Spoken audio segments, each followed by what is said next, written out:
Assalamualaikum warahmatullahi wabarakatuh. Perkenalkan, nama saya Limatul Islamiyah dengan NPM 227420101663. Di sini saya akan menjelaskan yaitu mengenai perlindungan hak asasi manusia dalam konstitusi di Indonesia.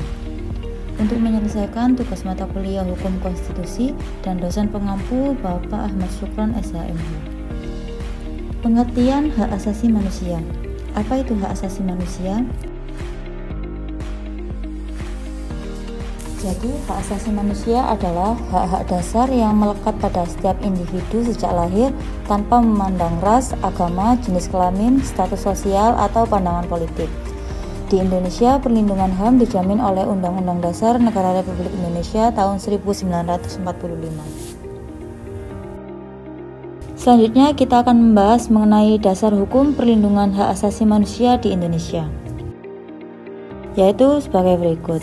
Nomor 1 ada Undang-Undang Dasar Negara Republik Indonesia tahun 1945, merupakan hukum tertinggi di Indonesia yang membuat berbagai pasal yang menjamin hak-hak asasi manusia seperti berikut. Yang 1, pasal 28.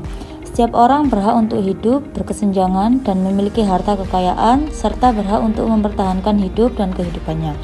Yang kedua, pasal 28A. Setiap orang berhak untuk hidup, serta berhak untuk mempertahankan hidup dan kehidupannya. Dan yang terakhir yaitu pasal 28B. Setiap orang berhak atas kebebasan berserikat, berkumpul, dan mengeluarkan pendapat. Dasar hukum perlindungan hak asasi manusia yang kedua yaitu Undang-Undang Nomor 39 Tahun 1999 tentang hak asasi manusia. Undang-undang ini secara khusus mengatur tentang pelaksanaan perlindungan dan penegakan hak asasi manusia di Indonesia. Selanjutnya kita akan membahas prinsip-prinsip perlindungan hak asasi manusia di Indonesia. Prinsip perlindungan hak asasi manusia di Indonesia diatur dalam Undang-Undang Nomor 39 Tahun 1999. Berikut ini adalah prinsip-prinsip utamanya yaitu sebagai berikut.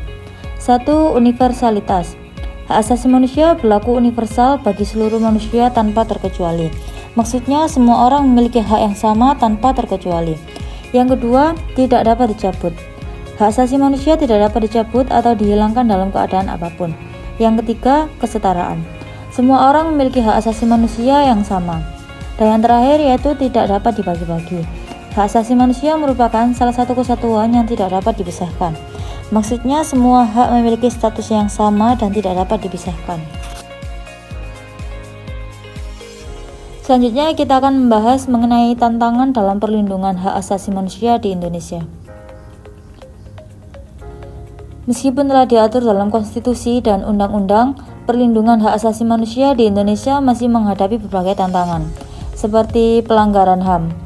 Masih banyak kasus pelanggaran HAM yang terjadi baik di tingkat pusat maupun daerah. Dan yang kedua, kelemahan penegakan hukum.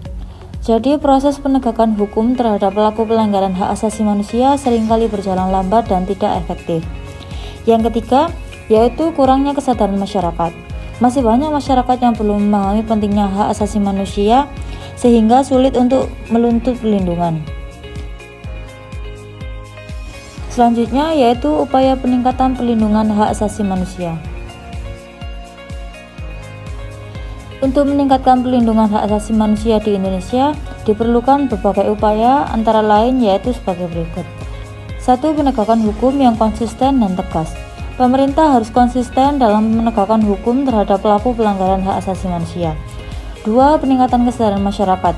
Perlu dilakukan sosialisasi dan pendidikan kepada masyarakat tentang pentingnya hak asasi manusia. 3. Penguatan lembaga perlindungan hak asasi manusia. Lembaga-lembaga yang bertugas melindungi hak asasi manusia harus diperkuat kapasitasnya. Dan yang terakhir yaitu kerjasama dengan masyarakat sipil. Pemerintah perlu bekerja sama dengan organisasi masyarakat sipil dalam upaya perlindungan hak asasi manusia. Jadi dapat disimpulkan bahwa perlindungan hak asasi manusia merupakan salah satu pilar penting dalam negara hukum. Undang-Undang Dasar Negara Republik Indonesia tahun 1945 telah memberikan landasan yang kuat bagi perlindungan hak asasi manusia di Indonesia. Namun masih banyak tantangan yang harus dihadapi untuk mewujudkan perlindungan hak asasi manusia yang baik. Sekian dari saya, kurang lebihnya mohon maaf. Wassalamualaikum warahmatullahi wabarakatuh.